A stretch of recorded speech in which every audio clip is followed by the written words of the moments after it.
முதலமைச்சர், கழகத்தின் இளைஞரணி செயலாளர், வருங்கால தமிழகம் நம்முடைய இளைய தலைவர் அவர்கள் குமரிக்கு வருகை தந்திருக்கிறார்கள்.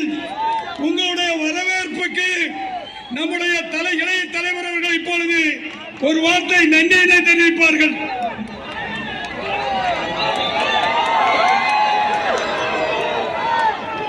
நல்லா இருக்கீங்களா? இவ்வளவு சிறப்பான எழுச்சியான அன்பான வரவேற்பு அளிக்கக்கூடிய அத்தனை பேருக்கும் முதல்ல என்னுடைய நன்றியை நான் தெரிவிச்சுக்கிறேன். எப்போ நான் குமரி மாவட்டத்திற்கு வர்றது இது புதுசு கிடையாது, பல முறை வந்திருக்கின்றேன். எப்போ வரும்போதும் ஒரு முறையும் உங்களுடைய அன்பான முகத்தோட எழுச்சியோட என்னை வரவேற்கிறீங்க.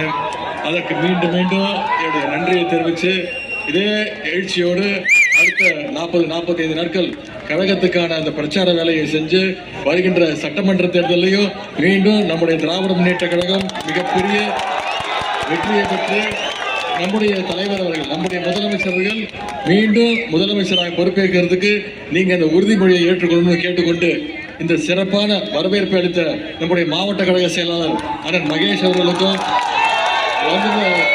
இளைஞரணி தம்பிமார்கள், அதே மாதிரி பெருமையோடு வந்திருக்கக்கூடிய தாய்மார்கள், உங்க அத்தனை பேருக்கும் மீண்டும் என்னுடைய நன்றியை தெரிவித்து விடைபெறுகின்றேன். நன்றி, வணக்கம். திராவிட மாடல் வாழ்க வாழ்க வாழ்க வாழ்க.